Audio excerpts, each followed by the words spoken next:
శివయ్యను ఆరాధిస్తున్నావా? అయితే ఒక విషయం గుర్తుంచుకో, ఆ శివయ్యనేదన్నా అడగాలనుకుంటే నువ్వే కావాలయ్యా అని అడుగు. ఇంకేం అడక్కు, ఏమంటే ఏమడక్కు.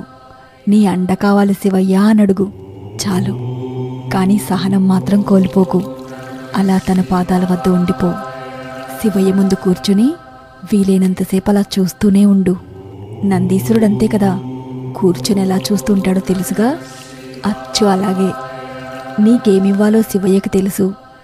ఓ రోజు అన్నీ ఇస్తాడు, నీకు కావలసినవన్నీ ఇస్తాడు.